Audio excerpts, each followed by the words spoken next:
This is a Pulp archive recording. All public Pulp archive recordings are licensed under Creative Commons. For more information or to support us, please visit patreon.com/pulparchive. This episode was prepared by Soul and narrated by Goodman, the digital narrator. The Campaign for Vengeance by John Baer. The Black Mask, April 1922. This episode contains period-typical depictions of crime, violence, and mild profanity. Listener discretion is advised. The coffin was carried from the house by 8 pallbearers, all in the uniform of the force.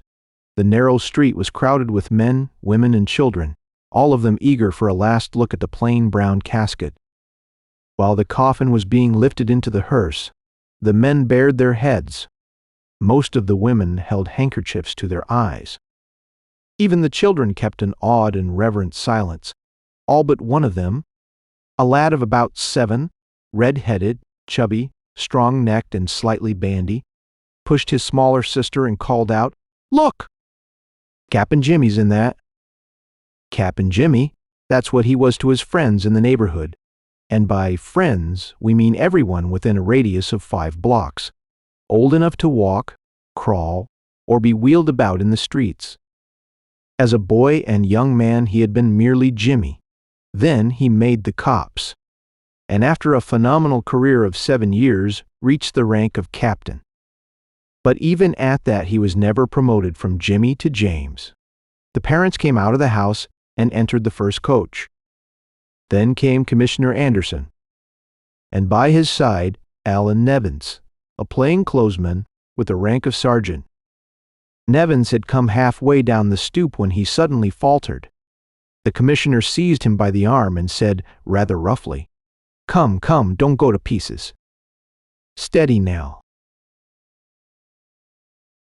Thereupon the commissioner had a violent coughing spell, which was strange, considering it was a warm April day, that he had no cold, and that nothing he had tried to swallow had lodged in his throat. So, Captain of Police, James Cornell, was buried. 5 days later, Sergeant Nevins called at the Cornell home. In the little front parlor, a girl was waiting for him. Slight of build she was, and of the fragile loveliness of an anemone. Her dark eyes were the more sparkling because of the pallor of her cheeks. The sergeant came toward her and held out his arms as if to take her into them and hold her close. The girl took a sharp breath, stepped back a pace, and nodded toward a chair. Nevins sat down and nervously tapped the brim of his derby against his fingers. Marguerite Cornell had been in Europe as traveling companion to a wealthy woman when her brother Jimmy died. She had come home too late for the funeral. She now spoke to Nevins, her fiancé, with the detachment of a person discussing a purely professional matter in which she had no personal interest at all. "The news reports are always garbled," she said, "and I can't bear to speak of it to mother or father. Tell me, give me the facts straight." Sergeant Nevins cleared his throat. "We know nothing definite about Jimmy was found. A roundsman stumbled, by accident, over his body, in an empty lot. That was at 3 o'clock in the morning. Jimmy was in uniform at the time but not on duty. On his chest was found a small plain white card, an ordinary visiting card bearing the words, 'The Mogul,' in a flashy handwriting. Jimmy was dead. How many wounds? 3. The one in his forehead did for him instantly. Did he have a chance to fight? Evidently, 2 of the cartridges in his gun had been exploded. 5 shots, and no help. He wasn't shot in the lot. That's the explanation. He was brought there in a car. Who or what is the Mogul? We don't know, we surmise. That is, there seems to be plenty of evidence to support the theory that quite a bit of the crime in this city is organization crime. We are often able to link crimes together, different types of crime. Counterfeiting, robberies, assaults, something in the manner in which they are executed. Something in the precautions used by the criminals to avoid detection seems to indicate that there is a central idea, a single brain, if you will, that is, giving directions. We have, however, no inkling as to this person's identity, nor are we able to point out the individuals who are the links in this chain of hirelings. Every member of the department was questioned, of course, but only one had previously heard the name, the Mogul. Yes. Two men seemed to be having an argument in the Bird's Eye, a dance hall on Lower 3rd Street. A detective came as close as he dared, but one of the men ended the argument with, "The Mogul has slapped his okay on the scheme, so I'm going ahead, whether you like it or not." I see the department infers that Jimmy by accident or design stumbled upon the Mogul and was shot, for knowing too much. Damn them. The girl was standing near a small round table. Her cheeks became whiter. She suppressed a sob and shrank back. She had become suddenly aware that, with her oath, she had unconsciously laid her hand upon the family Bible. With this realization, a strange, mystic light glowed in her eyes. She stared straight ahead of her, and it seemed beyond everything material and into some other world. Quite gently, she put her hand upon the Bible again, and now her voice was as from out of the distance, low and echo-like, but distinct. "Jimmy! Jimmy, do you hear me? I am keening for you, Jimmy, and my mourning shall be long and bitter, and the heart of me shall be torn and smarting with hate, and I shall be fierce and cruel and pitiless till my vow is fulfilled. Jimmy, Jimmy, I'll get them for you, each one of them, Jimmy, and may the soul and flesh of me writhe in agony. May the mind of me be in torture and torment till my mission is done." Quietly, Marguerite came over to Sergeant Alan Nevins. "You said this Bird's Eye dance hall is on Lower 3rd Street. A respectable girl doesn't go there, if that's what you are intending," replied Nevins. He rose suddenly, alarmed by the strangeness of her manner. "Look here, Marge, don't attempt anything foolish. You can't mix with that gang. You'd die of nausea. If Jim isn't avenged, I'll die of shame. Put. You are no match for them. You are kind, they are pitiless. You are fragile, they are robust. You are innocent of all evil, they are practiced in every conceivable kind of crime and violence." And now the bright round eyes of the girl narrowed till they were as two slits. Her rich red lips were drawn thin. "Against all of that, I match my courage. A courage that will be eternally fired and fanned by the memory of Jimmy lying there in a lot." Once again, Alan Nevins came toward her with outstretched arms. Again she drew away. "Mr. Nevins, from now on, and until that gang has paid, you and I are strangers. 3, the Step Lively Club was giving a dance at the Bird's Eye." Among those present in the crowded smoke-smelly hall was a slender, brown-eyed, dimpled girl. Her delicate hands, fine features, and something in her manner indicated that she was of a decenter stock than the motley crowd surrounding her. But her cheeks were heavily rouged, and her nose was a plaster cast white, and she chewed gum. If you looked long enough, you began to feel that perhaps the refinement was a delusion on your part. She sat at a table with 6 others, but she was not in with them. She wall-flowered through 5 dances before receiving so much as a smile from anyone in the hall. There was a reason. The girl was an outsider, and the tribe that hangs around the Bird's Eye is suspicious of strangers. Then, the band played a waltz, some 4 tables to the left of the girl. 2 men and a woman were holding a whispered discussion. The woman was a tall, coarse-featured, capacious-chested blonde. One of the men was of the dark, slender, olive-skinned, small-mustached type you see in every movie. He's the fellow who has his head broken by the hero in the last reel. The other man was a stunted, narrow-shouldered specimen, bleary of eye, pasty of hair, and splotchy complected. When the band started the waltz, the woman shrugged her shoulders and said, "Well, go on then, and try her." So it came that the runt stood at the table of the brown-eyed girl. "Are you dancing, miss?" The girl gazed at him vacantly and swished her gum from her left cheek to her right. "Yeah, I dance. My name's Breen, Rudy Breen," he volunteered as he took her arm. You ever been in this place before? No. I'm in the town only a week. My name's Rita Daly. As they danced, she gave him the address of the house in which she roomed on 4th Street, near Avenue B. She also consented to let him join her at her table and buy her a drink. The waiter will put a kick in it if I wink at him, he suggested. All right. Ginger ale and wink, she smiled. But the drink was never served above the din. In the dance hall, there suddenly came the sounds of a scuffle in the bar room. Then harsh cries, oaths, the crash of broken furniture and the tinkle of splitting glass. "Raid!" exclaimed Rudy. The dance hall was on a level with the street. Some few feet from their table was a window. Rudy Breen seized the girl's hand and pulled her toward it, but when he raised the lower frame, a uniformed officer poked his head through the framework and pointed a gun at them. They shrank back into the hall, and now policemen rushed into the place to every opening. They came from the barroom, through the windows and through the door leading into the street, the door opening on the hallway. Every exit was covered. Mingled with the policemen was a goodly number of detectives.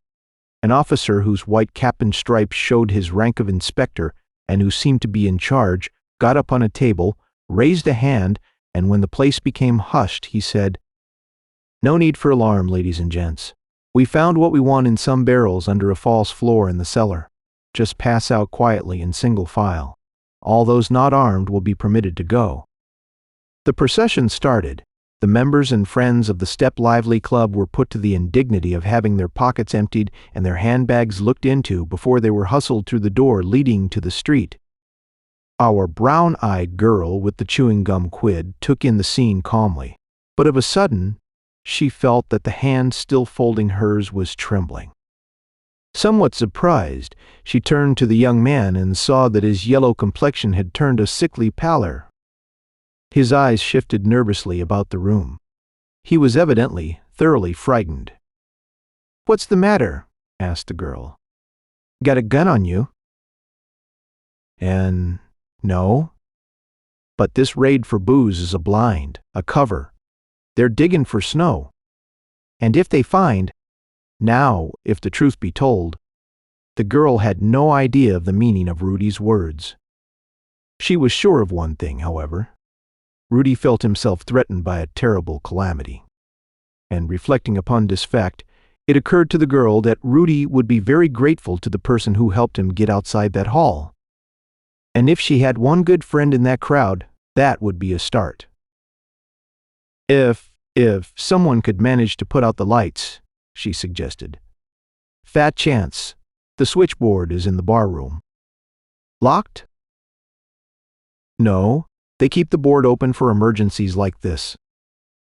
The cops must have come in on them too quick for, "Which way do you work?" You couldn't go wrong. There's only one lever. You pull it from left to right, but how you going to get at? "Oh," the girl's exclamation interrupted him.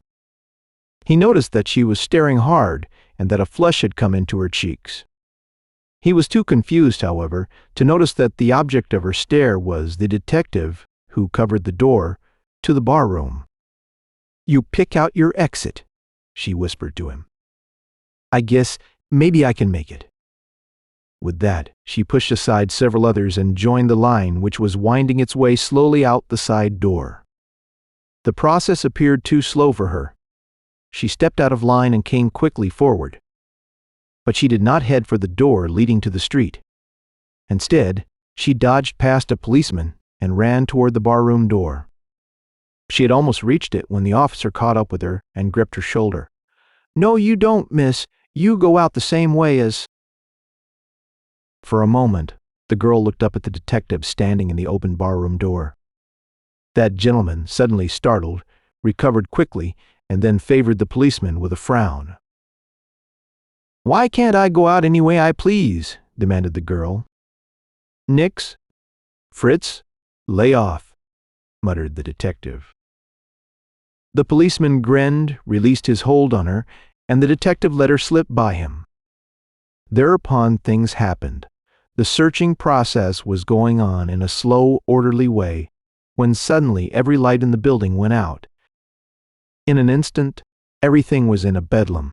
Screams and terrible oaths, pleas, wailing cries of pain rang out in the darkness. The line broke. Everyone fought viciously for freedom. Tables were overturned and windows smashed. The police dared not use their revolvers or clubs out of fear of injuring each other. When the lights were switched on again, the hall was half empty. Most of those who remained were women with bleeding faces and torn hats and dresses. Inspector Kerrigan mopped his forehead. Then he looked with pity upon the cowering humanity before him. "Send for an ambulance," he instructed, "and go easy with them poor broken dolls." What we were after got away in the dark. At 5 o'clock the following morning, the mother of Sergeant Alan Nevins was startled by the raucous ring of the doorbell. Looking out of her front window, she saw a girl standing at her door.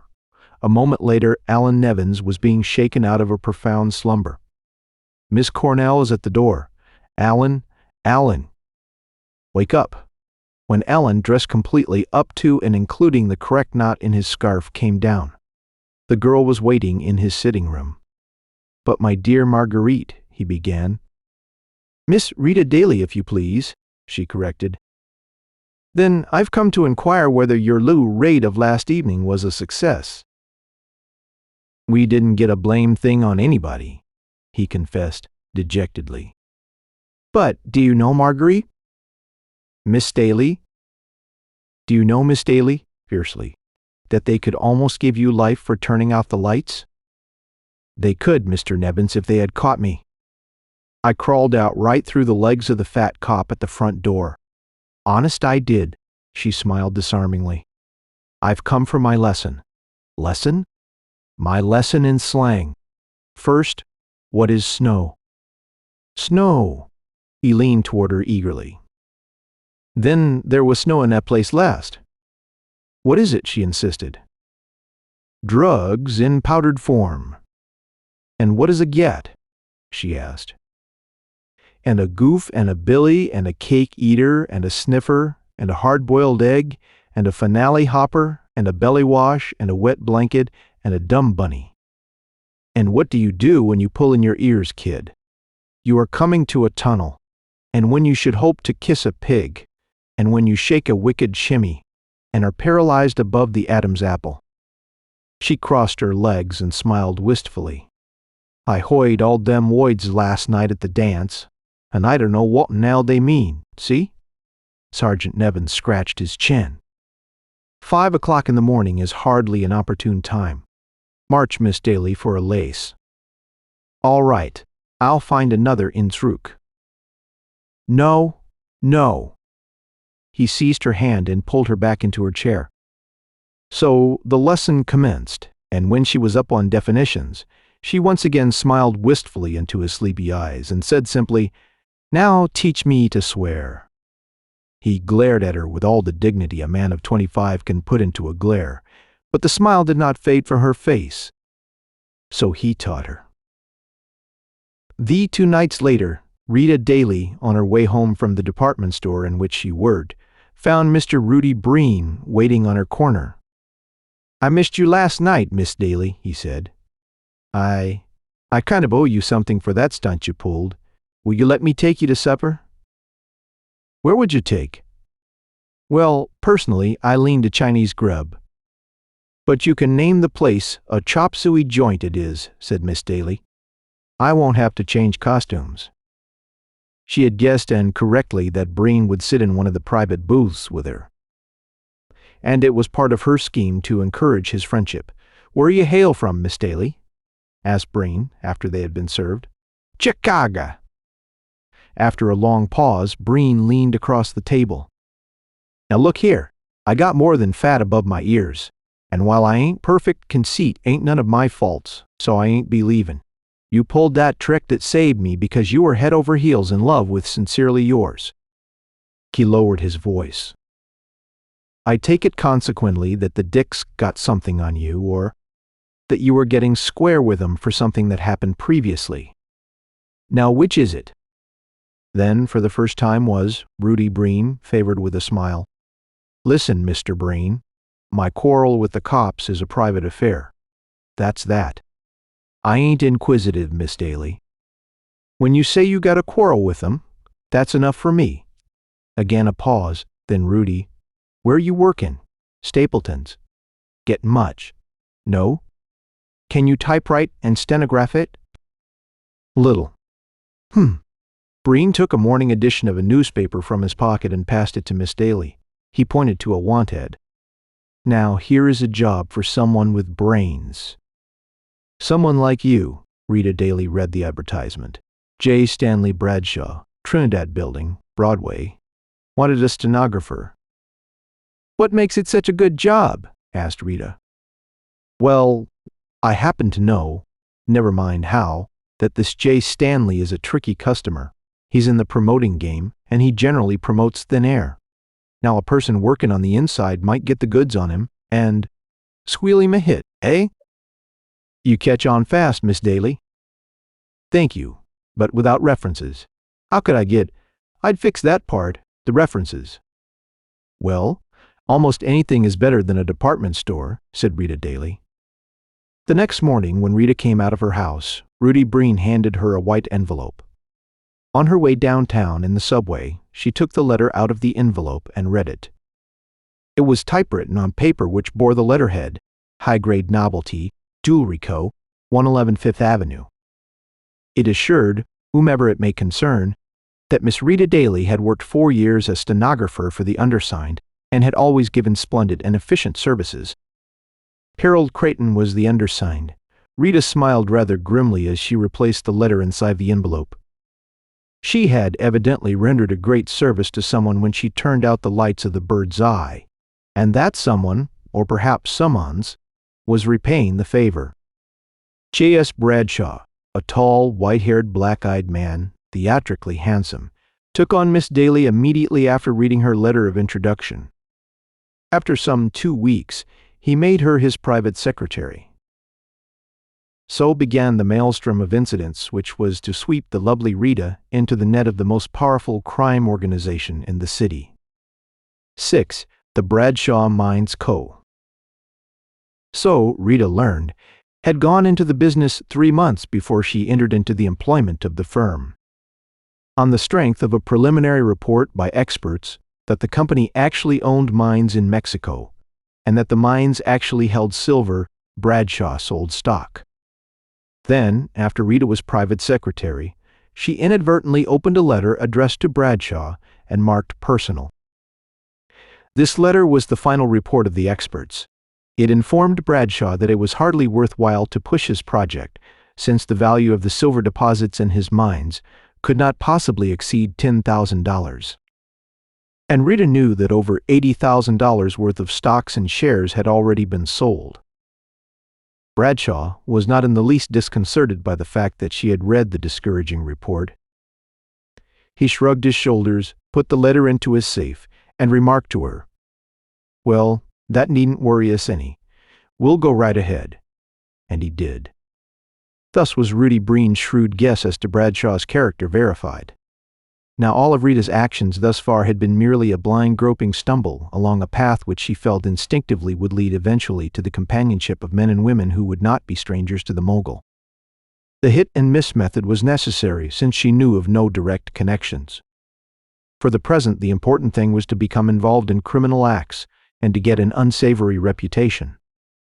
If she could not seek the Mogul, she could at least make it worthwhile for him to seek her. As to Bradshaw, she had no scruples about ruining him. He was a crook, and a good share of his money was coming from women who may have been widows. She therefore took Rudy Breen into her confidence and invited him to join her in forcing Bradshaw into a position where he'd have to pay for their silence. "If we can get his book of accounts showing that over $100,000 worth of shares have been sold," she told Rudy, "and if we can get that letter from the experts, he'll have to come across or beat it, and he doesn't want to do that, at least for a while. Business is still good. He's been using the mails to carry his advertising matter. That makes it a federal offense." "Well, I never sneeze at money." And I still owe you 4. Bradshaw keeps his account books and that telltale letter in his safe. That's where you might. What's the model? Illington? Illington. Keeps his papers in an old ash can, like the Illington. There ain't a respectable crook in the business couldn't open that safe in 20 minutes. Soup. Not for the Illington. I'll solve the combination. 5 nights later they made the attempt. Bradshaw had inaugurated a follow-up campaign and worked after hours with Rita, dictating letters to prospects in the sucker class. Rita supped from 6 to 7. Then Bradshaw went out for an hour, so that Rita was alone in the office from 7 to 8. And before 8 persons could still enter the Trinidad building without registering in the hall book. Rita waited till Bradshaw had been gone for about 10 minutes. Then she raised and lowered the shade of a front window. That was Rudy's signal. There were no lights in any other office on the 4th floor. While Rudy was busy manipulating the tumblers to Bradshaw's safe, Rita kept a lookout in the hall. She stood at a point some 50 feet from her office, where the north and the west corridors crossed. The elevators were on the west corridor. In the event of Bradshaw's unexpected return, she expected to have plenty of time to run along the north corridor and shoo Rudy away. She had kept her vigil some 10 minutes when, on turning casually, she saw Bradshaw standing before the open door to his office. He must have walked quietly up the stairway in the rear of the north corridor. Bradshaw hesitated only a moment.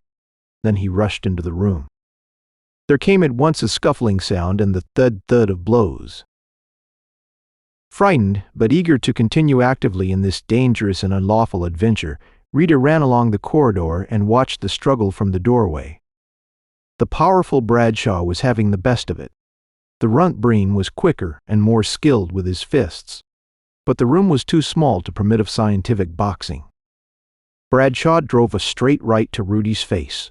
The force of the blow hurled Rudy across the room and against the wall.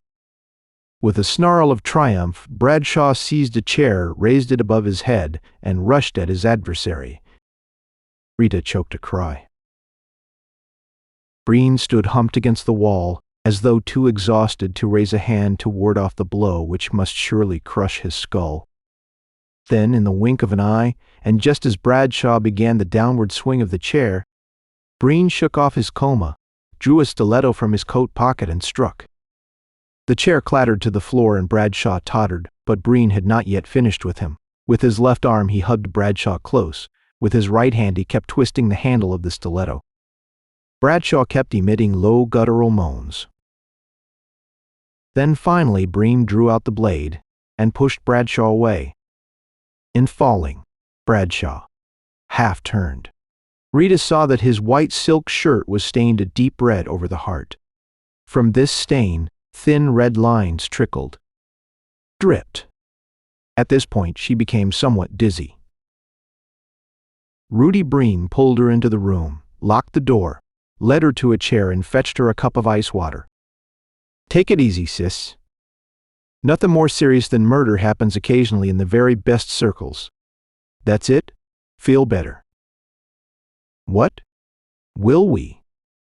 There are at least a dozen things we could do. This is nothing to worry about at all. You leave it tum. He picked up the telephone, and when he had made his connection, he said, Harry? Rudy speaking. I'm in a little mess in the Trinidad building. Listen, how soon can you make 39th Street and 7th Avenue? Good. Now get this southeast corner, red and white daily. Good evening, Kane. Right. He hung up. Thereupon he scribbled a note and handed it to Rita. When you've delivered this, you are through with this job, he told her. I am handling the rest. Here's your end of it. You take a red and white taxi to 39th Street and 7th Avenue. On the southeast corner, a man will be waiting for you. Tall, slim, black mustache. He'll be holding his cane up against his shoulder. He will address you. Miss Daly. Good evening. You give him this note, that's all, and tell the chauffeur to drive like hell. The girl stumbled out of the office. She went through her performance mechanically, almost as one in a trance, and after she had delivered the note, she went home. To her own home, the home she had not seen in over a month. But even in her stupor she did not fail to take a circuitous path, lest she be tracked. Alone in her own room, she threw herself face down on her bed and wept. But out of no pity for Bradshaw. She knew him to have been thoroughly corrupt and remorseless on his part. He, too, would have killed and shown no regret. Her feeling was one of pity and sympathy for herself. She manipulated that strange psychological absurdity whereby a person can be thoroughly emotional and subjective and yet consider self in an objective way. In her memory flashed the image of a slight, wistful, lovely girl taking a terrible oath of vengeance. May the soul and flesh of me writhe in agony, such was her vow, till my mission be done. Well, the tentacles of the monster evil had gripped her. There could be no quitting now. When planning the theft with the rat brain, she had made him promise to come unarmed. He had not kept that promise. She was now chained to him and his kind by the crime in which she had participated. A sardonic fate seemed intent on forcing upon her an exquisite torture and wringing from her the ultimate in sacrifice before granting the sweet satisfaction she knew must be hers. 7. Judging by every standard and precept by which she had hitherto lived, it was clearly Rita's duty to submit to arrest. But emotionally such an act was utterly inconceivable. The fierce hatred and cruelty that had been generated by the killing of her brother Jimmy quite precluded the cessation at the present time of her campaign for vengeance. And as the night wore on, and her confusion and torment subsided, it became apparent to her that to surrender now was an unsound step from a logical point of view. The greater guilt was Rudy Breen's. He had broken his word to her, he had come armed, and he had killed. Why should she suffer alone? She could not be sure that the police would catch him, and even if they did, suppose Rudy denied complicity and, with the help of his crowd, proved an alibi. It would be her word against his. No, clearly, the thing to do was to put off action until she had Breen in a position where he too could be punished. Before dawn, Rita left her home and went back to her room on 4th Street. She fell quickly into a dreamless sleep from which she did not wake until 8 o'clock. On raising her shade, she saw what she expected. Rudy Breen was waiting on her corner. She went down at once. He did not look in the least like a man who had committed a murder on the previous evening. His manner betrayed no excitement or anxiety. The inevitable cigarette hung carelessly from his lips. And now, for the first time, Rita became curious about Rudy's actions after she had left the office. This, strangely, had up to this given her no concern. She had been too worried about the enormity of the crime to wonder about the steps Rudy had taken to protect himself. But now she was all eagerness to ask questions. "What did you do, Rudy? How'd you?" "We'll have breakfast together," he broke in. "The Chink will fix us up something." When they were once more in a private booth at the Chink's, Rudy talked. "Mr. J. Stanley Bradshaw has disappeared," said Rudy. "That's all." "But how?" "Me and my friend Harry, the gent you slipped my note to, have fixed it. Bradshaw's office is on the 4th floor. His outer room window faces a courtyard. Darker than a coal mine, that courtyard, and you can get into it from a nice quiet street. Harry brought me a long rope. Then he went down into the yard and I lowered the body. We had a closed car waiting. I cleaned up his office. No sign of anything." "Simple what?" "Where is the body?" "Well, there is a nice deep river within 4 blocks of the Trinidad building." "What do I do?" "Go to work as usual. Bradshaw won't show up. He has no family. Maybe his housekeeper will ask the cops to find him. They may question you and the rest of the office force. All you know is that you left his office last night while he was still out to supper. They'll think he skipped. Will they find the records that show he's been doing a fraudulent bus? Nix. I opened the safe and took that letter from the mine experts. That's where you pulled a bone, Rudy. You should have left that letter. Then the cops would know he's a crook and that would motivate the disappearance. You are a wise little cracker, grinned Rudy.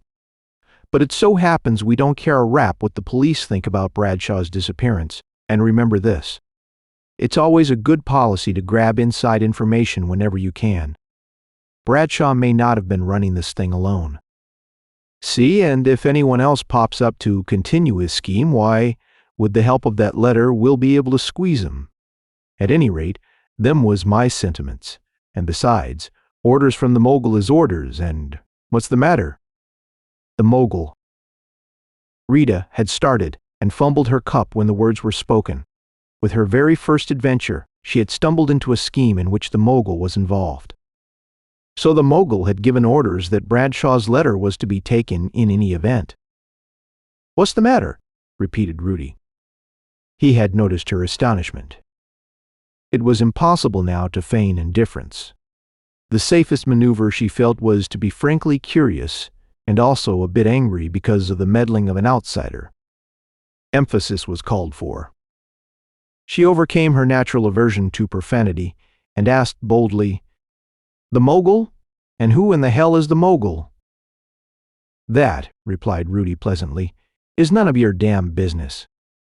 It was 2 weeks before the official investigation into the disappearance of Bradshaw got seriously underway. Meanwhile, the employees, besides Rita, there were but 3, a bookkeeper, a typist, and a file clerk, had hunted up other jobs.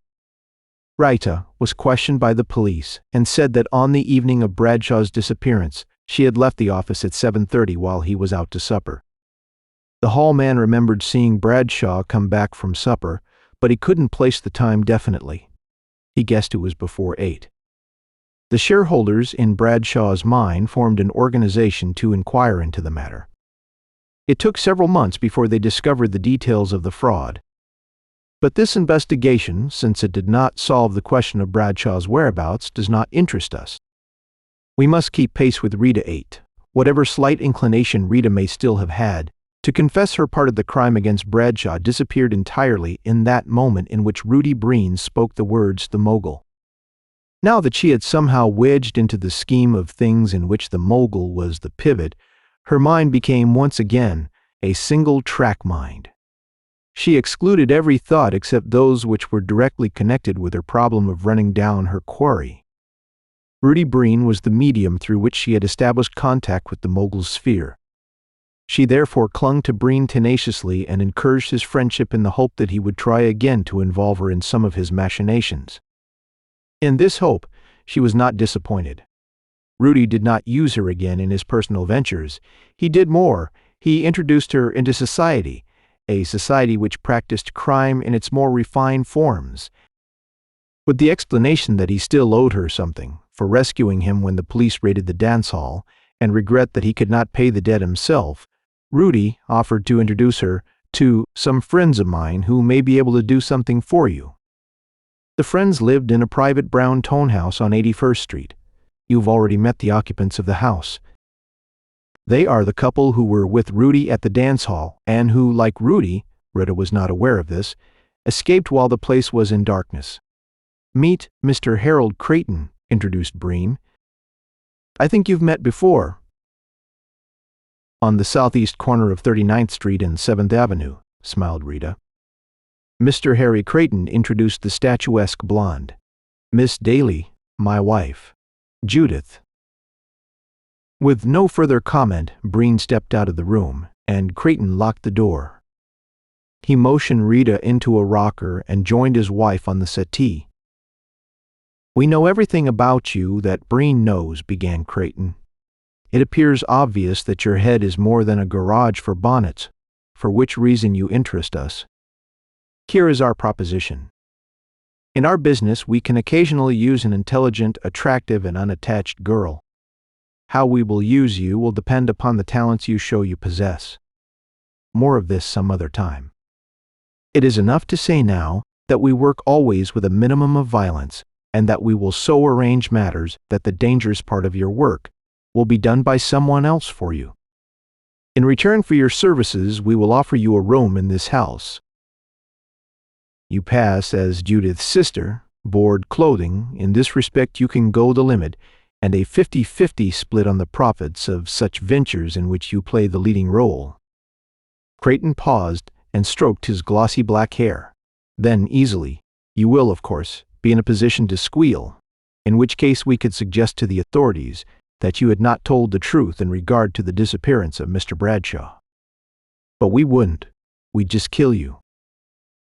"Well, I'd like to go into this thing with my eyes open," replied Rita. "Of course, I can't expect you to take me entirely into your confidence at the present time. In one of our talks, Breen spoke of the Mogul. You give me an earful about this gent and I'll give you my answer." Creighton began pulling at his waxed mustache. "Since Breen's been so damn careless, I can at least be frank. You are here by the Mogul's invitation. The Mogul, part of whose business it is to know everything the police would like to know, has learned of the courage and quick-wittedness you displayed at the dance hall and in connection with the Bradshaw business. He suggested that you be brought into our circle. His identity and whereabouts must remain a secret to you until you have graduated from the actor's class to the ranks of those who can also direct. For the present, you will be under orders to me. That's all I can say." "I like it here," said Rita. "I think I'll stay." That night, in her comfortable bedroom in Creighton's home, Rita vowed again her terrible vow against the Mogul. She was now in one of the inner circles of his scheme of operations. She felt that circumstances would inevitably bring her to the circle's center and face to face with the man who had taken her brother's life. A kindly fate helped her to win her way quickly into the complete confidence of her associates in crime. As Rita suspected, the Creightons first used her as a bait to lure philanderers to their ruin. The first victim offered by fate was so detestable a specimen that Rita actually enjoyed the part she played in the slaughter. Renault was his name. He was the florid, flabby, fat type, with a wrinkled, greasy, stout neck. We will gloss over the details of his brief courtship. Renault was not original. He mingled braggadocio with flattery and indulged in all the inanities of his breed. He made two mistakes. He wrote letters to Rita, and, in a careless moment some years back, he had married. That made it easy for Creighton. After Rita had 10 letters, she was excused from bothering further with Renault. Creighton handled the dangerous work, the negotiations for the purchase of the missives. The deal netted $4,000. After that first success, Rita became a member in good standing, in bad society. No secrets were withheld from her. She was of the initiate. She got to know the members of the organization and the nature of their work. The ramifications of the organization astounded her. There was no type of crime in which the Mogul did not dabble. He was a systematic gentleman. His followers were divided into cliques, each of which specialized in one particular type of crime. Each clique was bossed by one of the Mogul's personal representatives. Henry Warts was head of the counterfeiters. Tony Eglino was generalissimo of a strong arm squad. Frank Yost directed the dips. George Geiger, an ex-jeweler, acted as fence. Rudy Breen was the safe expert, and Harry Harker managed the crew that trafficked in drugs. Add the Creightons, experts in the gentle art of blackmail, and your list of the Mogul's lieutenants is complete. Naturally, Rita was often in a position where she could have betrayed one or more of her delightful companions to the authorities. But she sat tight till all possible doubt of her trustworthiness was removed. Then finally there was presented to her the chance to lop off, without risking self-betrayal, a most important branch of the Mogul's organization. And, once this feat was accomplished, the incidents of her career led swiftly to a startling and dramatic denouement. 9. It was the solicitude of Sergeant Alan Nevins, one-time fiancé, more recently stranger to Rita, that made her first triumph possible. Rita had put him on his honor to attempt no interference with her plans, but a little thing like honor is of no moment to a gentleman who happens to be in love and who thinks his fair lady is in danger. So the dishonorable Mr. Nevins tried to track his wandering girl to her lair, in which fell purpose he had no luck at all till he heard through police channels that a Miss Rita Daly had been questioned in connection with the disappearance of one J. Stanley Bradshaw. Nevins had her watched by a friend on the department, and it was his lover Luck that said friend was busy spying on the day Rudy Breen took Rita to the Creighton home. The Creightons, it may be said, had no standing at headquarters. They had never been fingerprinted or mugged. No one on the cops knew anything about them. Proving again that a fellow can be a good crook without help from the police, but Nevins decided, in view of Rita's avowed and terrible intentions, that the Creightons must be phony in some respect, or otherwise Rita wouldn't be living with them. To shadow the Creighton home was next to impossible. However, Nevins did pass through their block in a taxi every evening at about 7:30. After 2 weeks, his persistence was repaid. The Creightons with Rita came out of their home, got into their car, and headed downtown. Nevins, in the taxi, followed. The two cars crossed the Queensboro Bridge and drove into the pretty Long Island suburb of Kew Gardens. Creighton's car finally stopped before a beautiful, many-gabled house on Willow Avenue. A few minutes later, Nevins' taxi sped past. Some 15 minutes later, Mr. Franklin, of 117 Willow Avenue, received a phone call from his friend Captain Webb of the Kew Gardens police station.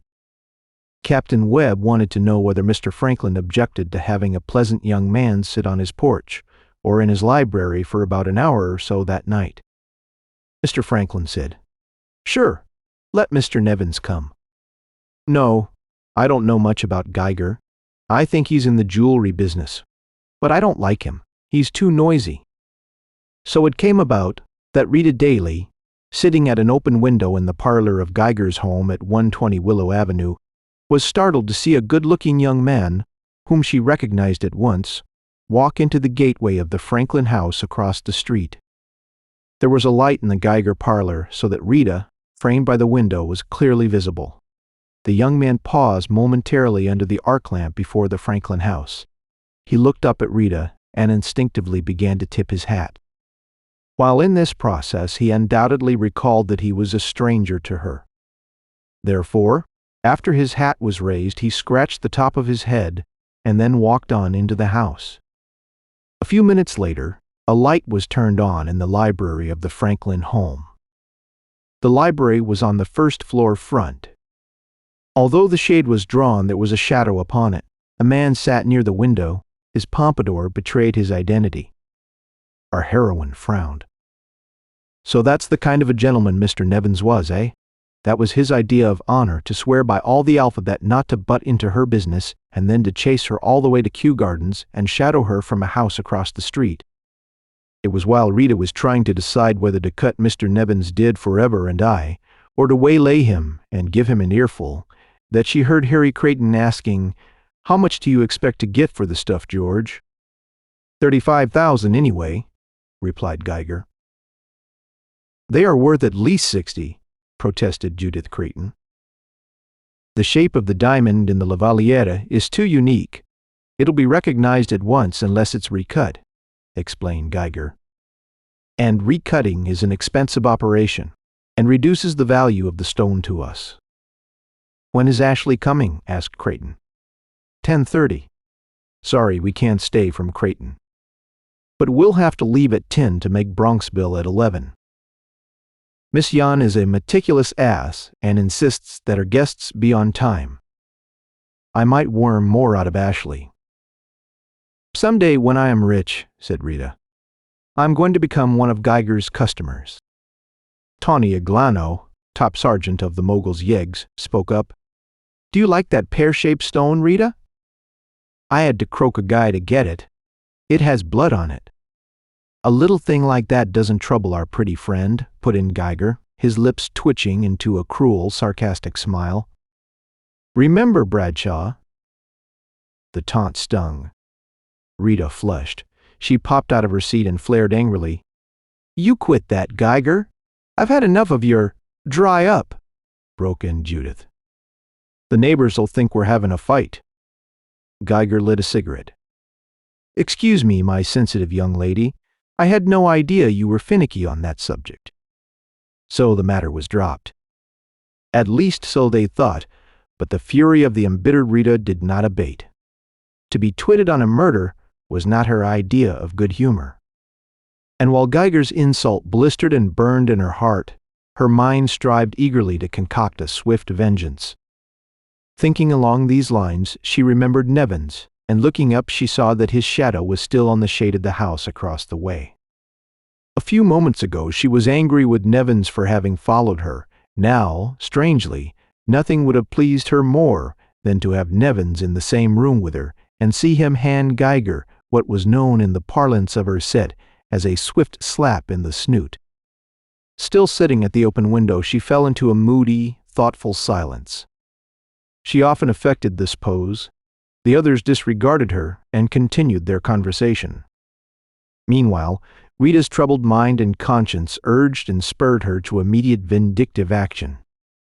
When she came to the Geiger house that evening, he showed her the jewels which had been stolen by Tony Iglano and one of his gang. Geiger had never come under the suspicion of the police, but he played safe nevertheless. He never kept stolen articles in his safe or in any other place which was likely to be searched. During such time as he had them in his possession, he kept the pilfered treasures in the hollow of the molding which ran across the wall between the two windows in his parlor.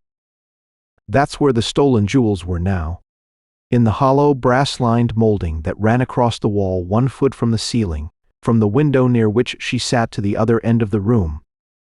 There was a lavaliere, a pearl necklace, and several rings. The lavaliere had a pear-shaped blue-white stone. The rings were engraved with initials and dates. The necklace clasp bore a scratch number that made all of the jewels easily identifiable. She knew that circulars describing the pieces had been sent to all the police and to private detective agencies. Tony Iglano had been surprised during the burglary, and he had shot and killed if the jewels were found by the police. Geiger and Iglano could be held on a murder charge.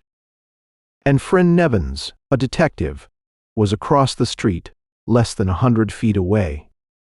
And yet the difficulties which blocked her betrayal of Geiger seemed almost insurmountable. For this one point must be kept constantly in the foreground of the readers, as it was in Rita's thoughts.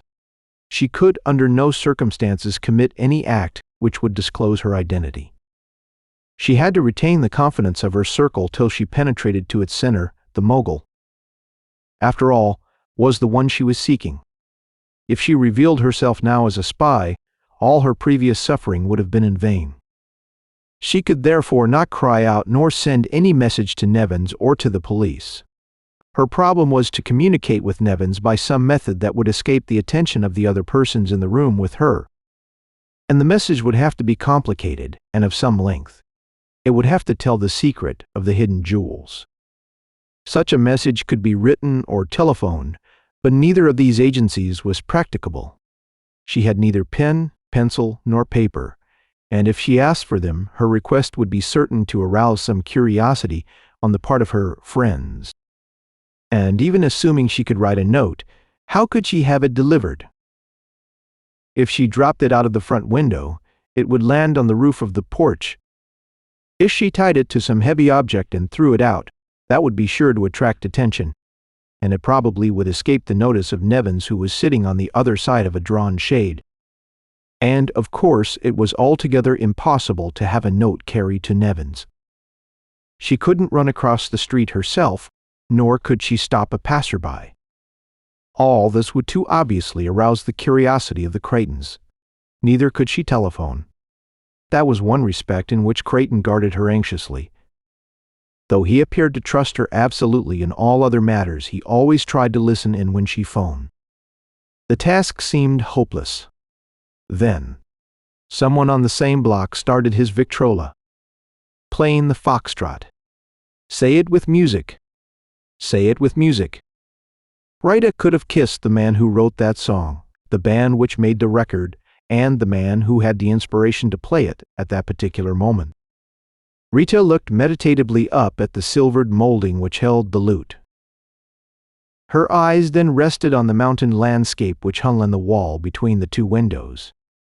She continued her reflections a few seconds longer, then she sauntered leisurely to Geiger's Victrola and began examining the list of his records. Geiger, fortunately, was an inveterate jazz fiend. His cabinets held hundreds of records. He had all the popular songs from Sweet Rosie O'Grady to When Frances Dances with Me, Holly G. There were 6 titles which especially interested Rita. Her heart beat furiously as she dug out a record, put it on the machine, and cranked up the motor. At that moment, the clock on Geiger's mantelpiece tolled 1, indicating 9:30. She would be leaving in half an hour. There would be just time enough to play 6 records, but would the stranger across the street tumble? It was late August. Her windows were open. There was a screen in the one at which Nevins was sitting. It was a quiet neighborhood. The other Victrola had stopped playing. Nevins would hear clearly the music that was poured from Geiger's machine. Did Nevins have the intelligence, the quick-wittedness to— Rita cut short her reflections. All she could do was to chance it and hope. "You need a little noise in this joint," she said to Geiger. "We're falling asleep." She put the needle on the record and then took her seat at the open window again. From Geiger's Victrola poured the sweet voice of Margaret Romaine, pleading, "Do you hear me calling?" Almost instantly, Alan Nevins raised his shade. Rita, sitting with one arm on the windowsill, waved her handkerchief across to him once. The light in his room was turned out, and Nevins came down to join several members of the Franklin family who were sitting on the front porch. "I think that's an awfully pretty record," said Rita, keeping her head turned toward the window and fighting desperately to ward off a feeling of faintness. "Put on something we can dance to," said Tony Iglano when the song had run down. "Nice foxtrot?" asked Rita, hurrying to the Victrola. "Here is something with pep. Come on, Harry." So they paired off, Rita with Creighton and Iglano with Judith, and they danced to the tune of Blue Diamonds. "I'll try, Tony, this time," smiled Rita as she cranked up the machine again. "I want to see how he foxtrots." "And I'll rest," said Creighton, "which leaves Judith for me." "Thank you," grinned Geiger. So they danced again, this time to the music of Look for the Silver Lining. "Now give us a waltz," suggested Geiger. "I got a couple of good." "I like the sentimental ones best," put in Rita. "Who's my partner this time?" "At your service," volunteered Geiger. "I like my old man best for a waltz," said Judith, pouncing on Creighton. "You can sing this one, Tony," laughed Rita. And Tony did. "Over the hill, over the hill." "I like the voice of Nora Bayes better," from Rita. "Let's give her a chance." So Nora was permitted to warble in a little front parlor. "We'll have to be going in a few minutes," said Creighton. "If we want to reach one more foxtrot," pleaded Rita. "Tony does them so beautifully." Tony bowed his appreciation and whirled Rita around to the melody of The Dangerous Blues. That completed the musical program. Judith and Rita powdered their noses and put on their hats. Then Creighton led them to his car.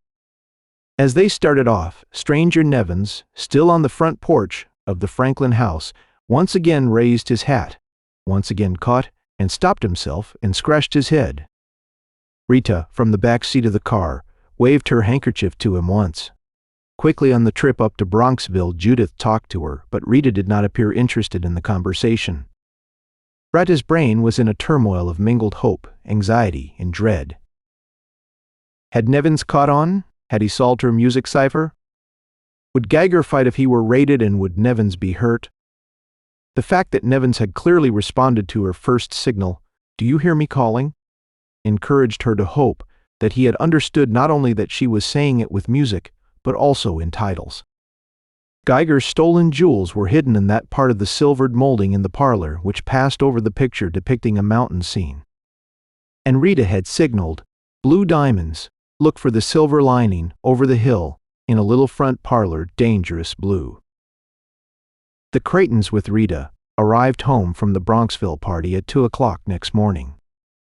The phone was ringing as they entered the house. Creigton answered it when he joined the two women who were removing their wraps in the sitting room. His face was somewhat flushed and he spoke rather shakily. "Geiger was raided at 20 minutes past 10 last night," he announced. 4 detectives. They got in by ringing his doorbell and insisted upon searching his parlor. He figured it was a bluff and let them go to it. They browsed around a bit and then pried away the molding between the 2 front windows.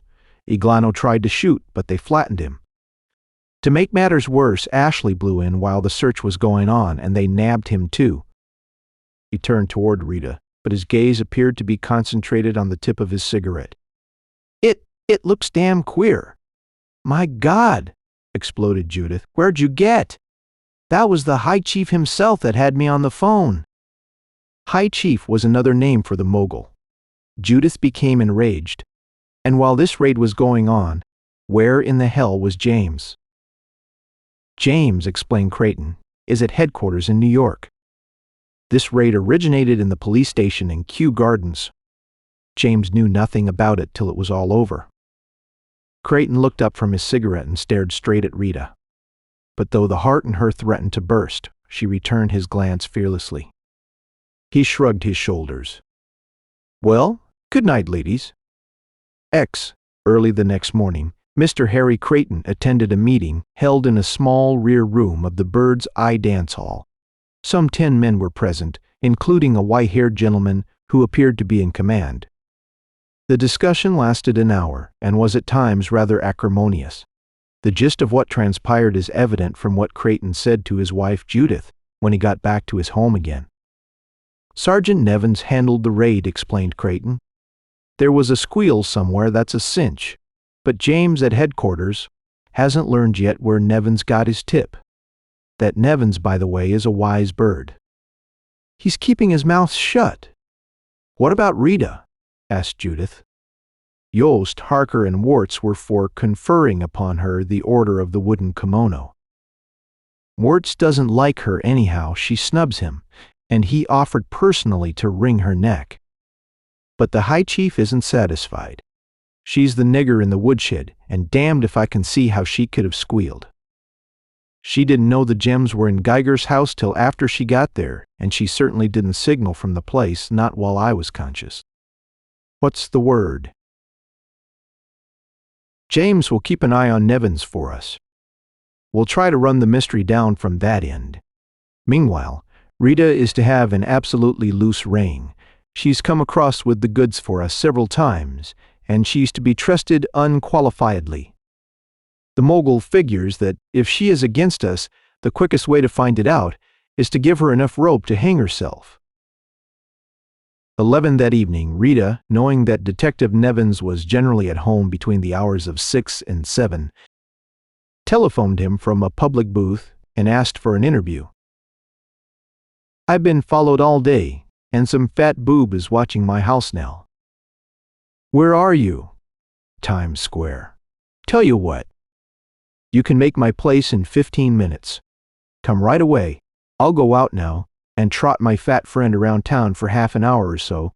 That'll give you a chance to slip in while the house is uncovered." Rita was admitted by Sergeant Nevins' mother, who ushered the girl into the kitchen. "The front parlor is taboo now that they're watching our home," explained the old lady. Nevins returned after some 20 minutes. "I brought him back home with me," he said. "He's leaning against a pole across the street. I've a notion to punch his jaw." "Are you aware," asked Rita, "that someone on the force is having you shadowed?" "Someone on the force?" Nevin shook his head, incredulous. "My gang," said Rita, affecting pride, "has a man at headquarters who gives us advance dope when we're goner be bit sabe. Ask me not further info. That's all. I am wise to. James. First or last name. Search me. There are hundreds of Jameses on the cops. Well, he tossed off his troubles. With outstretched arms, he pleaded, "Come to me, my musical friend, and let's forget I came here on business," frowned Rita. Nevins affected humility. "I stand corrected. What business?" "I know the name and address of a nice little counterfeiter who makes beautiful money." "Really? Does that interest you?" "Somewhat." Nevins drew out a notebook. "Name, description, street, and number, please." "Henry Wart's," replied Rita, and added a number on Christopher Street, printing shop on first floor. "On second and top floor, 4 rooms which should be searched in the event the shop yields no fluky stuff." "Thanks. You are welcome. And now may I ask how you managed that raid last night?" "My hardest job was to convince the captain of the Kew Gardens police station that I wasn't loco. The rest was easy. Geiger admitted us when we rang, and we went directly upstairs to, then you had no trouble deciphering my message." "Well, not to be unduly boastful. Matters like that are in my line. But even so, I'd never heard that song, in a little front parlor, before, and the words of the record were not clear. But Mr. Franklin cleared up that for me. So of course that's where we went directly, into Geiger's parlor. We could hardly avoid seeing the hill on the picture. And when we looked over the hill we saw the silver lining, simple. Then, after a pause, "But for heaven's sake, March, Miss Daly, you are certainly going about this thing in a haphazard way. May I suggest that a trained investigator does not depend upon chance and his wits alone, but always uses some set of signals which are sure to be recognized by another investigator. We may meet again, and there may be no phonograph around." Rita was duly humbled. "Won't you teach?" "With pleasure, sweet stranger. Now there is the Morse code, for instance. That's a system of communication by means of dots and dashes, which are used instead of letters. Your friends are undoubtedly acquainted with this code. But there are many ingenious ways of employing it. Fra. Example. There is the case of the old lady who sent a message in the Morse code by embroidering it on the edge of a towel. Is that clear? She used French knots to indicate dots and a long straight stitch to indicate dashes, and the design she embroidered spelled a sentence. Clever, wasn't it?" "I'll stay a while," said Rita. "Mr. Nevins, will you teach me the Morse code and some of the methods which—" "I sure will." An hour later, Nevins escorted Rita through his backyard into the kitchen of the house next door. The neighbor allowed Rita to walk out her front door. "Good night," called Nevins. "And remember your lesson." 12 after her feeling of exhilaration because of her first signal triumph over the Mogul, Rita suffered a fit of depression and nausea. After all, one's natural impulses cannot be inhibited indefinitely. The whole business was repulsive to her. She began brooding over the Bradshaw affair. She could not drive the tragedy from her memory, although not directly responsible for this part of the regrettable affair. She felt that most of the blame was hers. And, strangely enough, of all her associates, Rudy Breen, who had crossed her, was the only one she could not bring herself to dislike. She could not explain this. It may have been something about his eyes. Generally, they were bleary. But they were always calm, never shifty. Sometimes she caught in them an expression of utter resignation. He was a criminal, to be sure, but at times there was that about him which seemed to indicate that he was a child of fate, and aware of the tragedy of his life, but powerless, or perhaps too tired to struggle against it. But all this did not cancel the fact of Bradshaw's death. In a moment of abject despair, Rita wrote a complete history of the sorry affair, and mailed it in a sealed envelope to Nevins, suggesting that he hold it unopened 6 months, and then turn it over to the district attorney. Rita, morbid with dread, self-reproach, and anxiety, determined to play the game desperately and swiftly. She decided that a furious offensive on her part might force the Mogul to strike back at her. She had a feeling that when he did strike, it would be directly and not through a medium. She would meet him face to face. What happened then lay in the hands of the gods. and Rita was not afraid.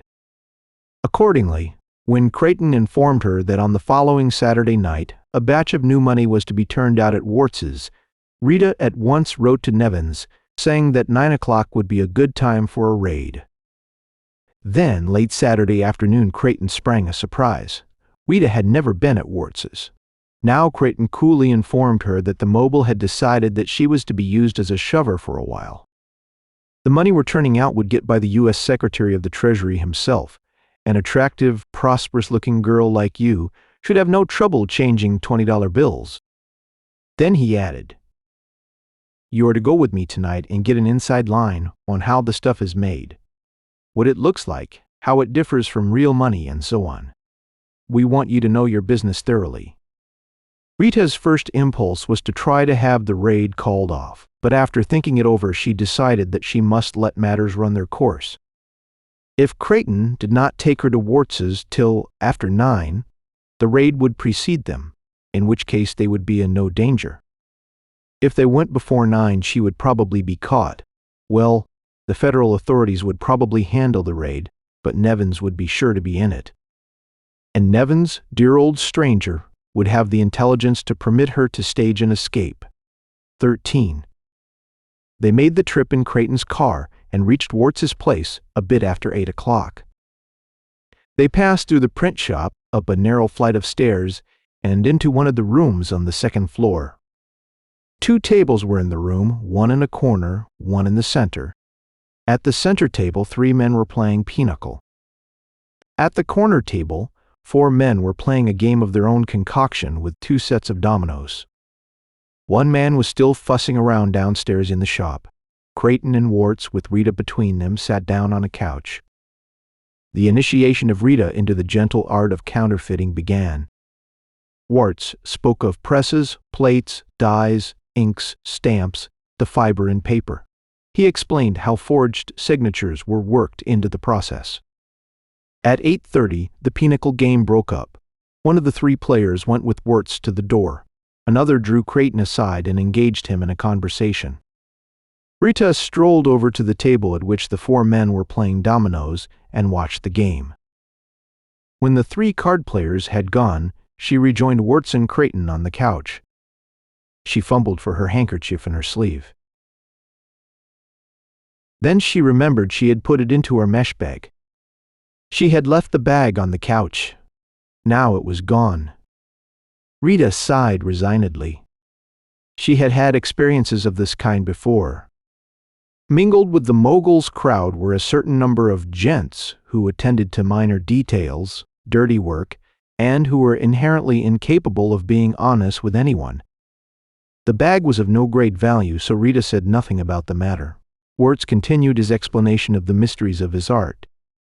Then at 8:40, the man downstairs in the print shop called up from the hall. Telephone call for Mr. Creighton. When Creighton came back from the print shop, his face had turned a grayish-white.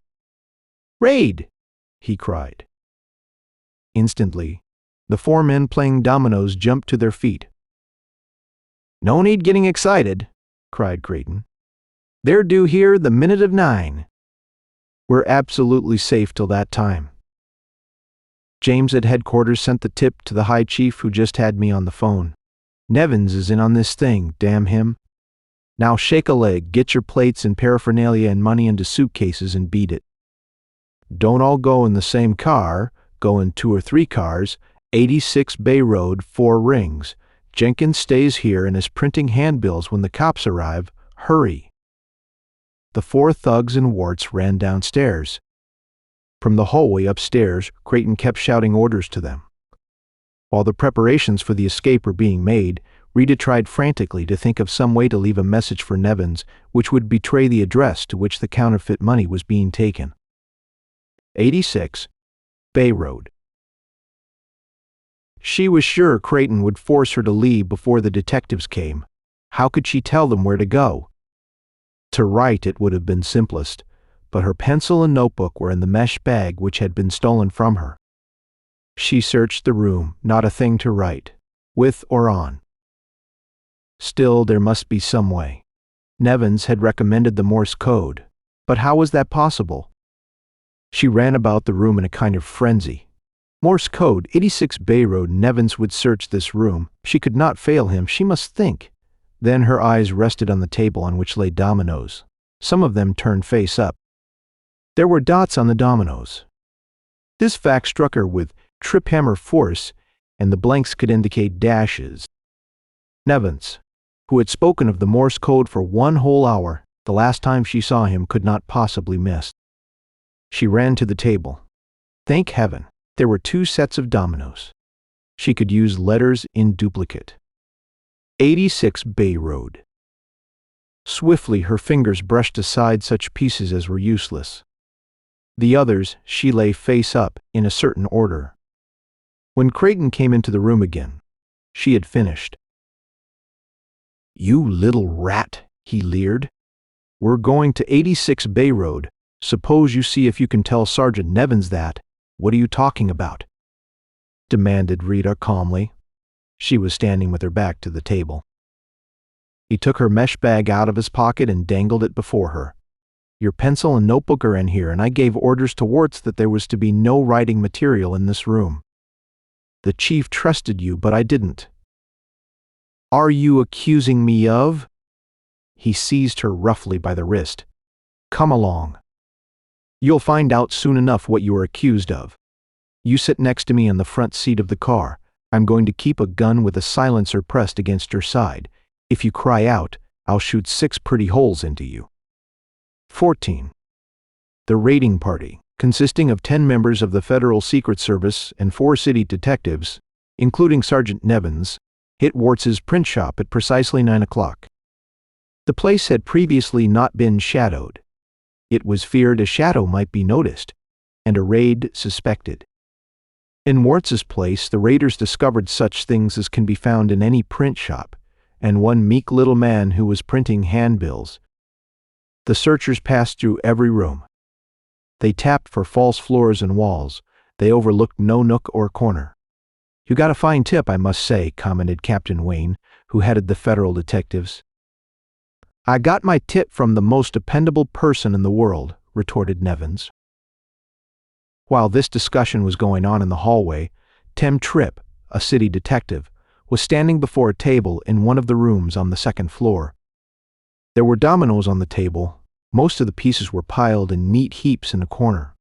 But in the center of the table lay several other dominoes face up, and something about their arrangement attracted and held Tripp's attention. So that a better comprehension of what followed can be had, we will lay before the reader the dominoes, as Tim Tripp saw them spread before him. The dominoes, forming an arrowhead, were turned face down. After Tim Tripp had stood before the table a few moments, he called, "Hey, Al, come in here and look at this." Nevins, with several other detectives, gathered around the table. "Do these dominoes mean anything to any of you fellows?" asked Tripp after a silence of a few minutes. Captain Wayne volunteered. "Well, the arrangement certainly appears deliberate and not accidental. Take that arrow now. If it is not intended to draw attention to the other dominoes, then why is it there?" "If a message was intended," said Tripp, "it is obvious that some code was used." "Code," muttered Nevins. "Code, code. What kind of a code?" "Well, in the Morse system," reflected Captain Wayne. "The uns and dashes are Morse code," exploded Nevins, brushing aside several men and edging closer to the table. He was trembling with excitement. "Of course it's the Morse code. The dots on the dominoes are dots, and the blanks are dashes. It's clear." "Keep inside your shirt," protested Captain Wayne. "Let's try to figure this out calmly."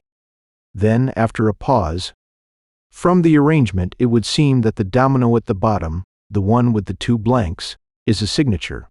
In Morse, 2 dashes stand for the letter M. Does Mer signify any?" "Marguerite!" cried Nevins. "Marge is with us, boys." "She! All right," interrupted Wayne. "Now assuming that each domino denotes 1 letter, that would make the first letter in the word at the top. Let me see. Dot stop 2 dots. That's an R," said Nevins. "The next letter is dot dash. That's an A," went on Wayne. The third letter is dot, stop, dot, that's an O. The last letter is dash. 2 dots, which denotes D, that makes the word road, which doesn't mean anything at all. Again, a pause, this time a long one. Then Nevins. The third letter, the O, spoils the sense. Now assuming that Marge wanted to use 2 dots instead of dot, stop, dot, there is no way of denoting 2 dots with 1 domino. You must either have dot, stop, dot, or 2 dots, dash. If that third letter was really intended for 2 dots, that would make it an I, and the word would be raid. "Al," said Captain Wayne, "you'll be of great help to your mother when you grow up. We'll go on with the deciphering dash. 4 dots stands for the number 8. 3 dots stop. 3 dots has no meaning, so we'll have to read it. 6 dots which signify the number 6. Translated first into Morse and then into English, the domino cipher read as follows. "Raid 86 Bay Road?" thundered Wayne. "I'll say we will," he nodded to one of his men. "You stay here, Gus, and watch that runt printing handbills downstairs. Let's go." 1586 Bay Road was a cottage of the Queen Anne type in Pelham. Harry Creighton paid little heed to traffic regulations in getting there. He made it in 40 minutes. Rita, at his side on the front seat, was not in the least inclined to attempt an escape. Rita, you see, was on the sunny side of 20 and engaged. She possessed all the confidence and recklessness of youth. She expected to be in for an exciting evening, and in this expectation she was not disappointed. They were admitted into the house by a man in the garb of a butler. To judge by his face, he'd have made a better bouncer. He whispered a few words to Creighton, after which Creighton led Rita into a room on the lower floor. Creighton spoke no word. He kept pacing the room nervously. Rita sat down on the settee and wondered how soon Nevins would drop in. She expected, of course, that he would see her message at once, decipher it in 1 or 2 seconds, and come chasing after her. We've remarked on her confidence while they waited. Several men came into the house. They were admitted by the butler after ringing 4 times, and went up the stairway to the floor above. Then, after half an hour or so, Rita and Creighton were asked to follow the butler. They went up 1 flight and entered a large square room. There was no furniture except 10 chairs and 1 table. The chairs were arranged in an arc with the table in the center. 1 chair was vacant, the second from the right. Creighton sat down on it. "It appears as though they're peeved," thought Rita. "They're going to let me stand." The butler entered the room too, locked the door, and stood leaning against it. Rita, glancing swiftly at the men in the arc, recognized Warts, Larry Harker, and Rudy Breen. Breen sat on the end chair left. A rather serious-minded convention, mused Rita. And that gentleman, in the center, at the table, abruptly. That particular reflection was broken off. Rita ran forward, stopped, and then screamed. The man at the table, the ringleader, the tall, white-haired, black-eyed, theatrically handsome man was J. Stanley Bradshaw. Of that there could be no doubt whatsoever. Bradshaw was sitting within a few feet of her. Bradshaw was alive and grinning at her with that cruel, straight, thin-lipped mouth. "Again!" Rita screamed. Then there had been no murder. Good old Rudy, I felt, I knew. He couldn't have been so callous. There was no blood on her hands. She was free. Free of a terrible nightmare. But why was Bradshaw here? Here, at the head of head. He was the Mogul. He must be the Mogul. But if that was the case, "You killed Jimmy," she screamed. "And I've got you at last. I've got you." She ran to the table and pounded upon it. She felt faint. Where? Where was Al? Dear old Al. If this description of Rita's immediate reaction is a bit incoherent, it is because her thoughts and acts were incoherent. Frenzy, exhilaration, amazement, cold dread, rage, bewilderment, all these sensations were hers. Then, collapse. Nature's method of procuring a period of rest for an exhausted body and mind. When she recovered, she found herself being supported by Rudy Breen. "If you don't mind, Chief," Rudy was saying, "I'll stand. She can have my chair." No objection was raised. Rudy Breen led her to the seat he had occupied. The man at the table turned to Rita. "This room is practically soundproof," he said. "You may scream to your heart's delight." Then addressing the men, "I have called you together to consider the case of Miss Marguerite Cornell, sister of Captain James Cornell, of whose disposal you are all acquainted. Miss Cornell is responsible for the arrest of Iglano, Geiger, and Ashley. She worked in conjunction with Sergeant Nevins." He paused. If Miss Cornell were a man, the matter would of course be simple. But both because of her sex and her evident connection with the police, I have called you in conference, as I did when the fate of her brother was agreed upon. Miss Cornell must, in some manner, be removed or eliminated as a factor in the war being waged against us by the authorities." The chief paused and calmly lighted a cigar. "A few months ago," spoke up Warts, "I volunteered my services as eliminator, but of course if you are against hurting a woman, I am against nothing. If a majority decides in favor of blotting her out, so be it. I insist only upon a safe method." Frank Yost, leader of the Dips, put in a word. Yost, it must be said, had been out of town the greater part of the last 6 months. He was not up on all the incidents of Rita's career. "Who got this girl in with—" "I did," interrupted Rudy Breen. "You're some fathead, I'll chirp," said Yost. Breen disregarded the comment slowly. He turned his head to Rita. And looking up, she saw his eyes half close and his lips twitch into a faint, brief smile, and after that somehow she was certain, absolutely certain, that she had one friend in the crowd. "The blame isn't Rudy Breen's," explained the chief. "For your benefit, Yost, and also for the girls. I take it she's interested. I'll clean up the details of her breaking in with us."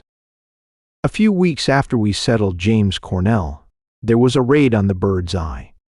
Rudy Breen had struck up a chance friendship with this girl, who was in the hall and who passed under the name of Rita Daly. While the search was going on, Miss Cornell slipped into the barroom and turned off the lights that enabled Larry Harker, who was in the place with several $1,000s worth of snow. "I believe you know, gentlemen, where we keep it to get away." The girl told Breen she had crossed the cops because she had a private quarrel with them. Well, she certainly saved us a lot of trouble that night. I became interested in her through Breen, and a letter from Creighton manipulated her into my employ as secretary. I was selling mine stock in the Trinidad building at the time. Then, with Breen, she tried to steal a letter from me and blackmail me. That, gentlemen, showed her intelligence. Intelligence, that is, from our point of view. Well, I had worked the mind game to the limit and wanted to disappear anyhow, so Breen and I staged a murder. He killed me when I surprised him at my safe. See? He used a property knife, a knife whose silvered wooden blade can be pressed up into its handle, which is filled with red ink.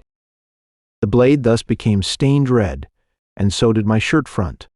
After I was dead, he sent her out of the office, and the next day he told her he had disposed of my body with Creighton's help. That stunt served several purposes. I disappeared. I had the chance to observe Miss Cornell during a trying moment, and by bluffing her into believing she had been in on a murder, I got a grip on her. Is that clear? Well, I decided she had the courage, the wit, and the attractiveness to be useful to us. The Creightons took her in, then she somehow tipped off Nevins about Geiger. We allowed her a free rein, but James, at headquarters, kept an eye on Nevins and ran down his history. He found that Nevins had been a friend of James Cornell and was engaged to Cornell's sister, Marguerite. We looked up Marguerite and found she was missing from her home. We got several good descriptions of her, and these descriptions tallied with the appearance of Rita Daly. James phoned that news to me this evening. Later, he phoned again and said that Nevins would raid Wart's at 9. I called up Wart's place and had them all come here and bring the girl with them. Then I sent for the rest of you. That is all, gentlemen." 16 Rudy Breen cleared his throat. "Since, after all, I was the sap who nearly queered this gang by picking up the girl, why not let me square myself with the gang by relieving you gentlemen of any trouble in regard to her blotting out?" They considered the proposition. "If Iglano were out," said Harker, "he could manage it neatly. But with him in J, the doorbell rang. They were in a room from whose windows a person at the front door could not be seen. After a moment's silence, Bradshaw instructed the butler, "Run down, Benny, and see who it is." Benny went out of the room and left the door leading to the hall open. The others heard him go down the stairway. Then the house door was opened and then closed again with a bang. There came a crash of broken glass, then 2 shots. Then faintly, Benny's voice. "Cops!" Instantly, everyone in the room jumped to his feet. During the commotion, Rudy Breen edged Rita toward the door, keeping himself between her and the others. Bradshaw waved his men back and snarled, "Another squeal?" "Well, Miss Cornell, this is your last." He drew his gun and leveled it. The somewhat muffled report of an exploded cartridge followed. Bradshaw pitched forward on his face, blood pouring from a hole in his forehead. Rudy Breen, smiling, the inevitable cigarette hanging loosely from his lips, had fired from his coat pocket, and he had hit his mark. And this time it was not a stage killing. Oaths, exclamations from the others, everyone drew. But Creighton fired first. Breen, still smiling, crumpled silently to the floor in the confusion. Rita had run from the room, fleeing down the stairs. She tripped and fell, which was a fortunate accident. Creighton had followed her into the hall. His bullet sped harmlessly over her head. The next shot was fired by Sergeant Alan Nevins, who was leading the raiders up the stairway. His bullet bored through the body of Creighton just over the heart. Yost and Harker put up a fight and had to be shot into submission. Neither of them was seriously wounded. The others, finding themselves outnumbered, surrendered. Rita came to in the arms, naturally, of Nevins.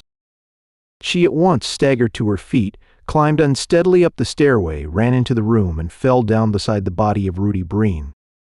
She took his head in her lap. "Rudy, Rudy, I am calling you." Rudy opened his eyes. I hope I've squared it with you, Miss Cornell, for I forgive you, boy. I wanted you to know I forgive you. Thanks, that's nice of you, Miss Cornell."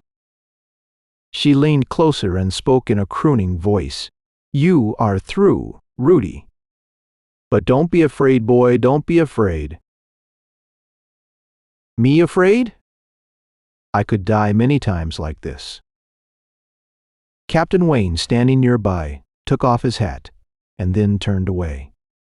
"I can't help it," he said.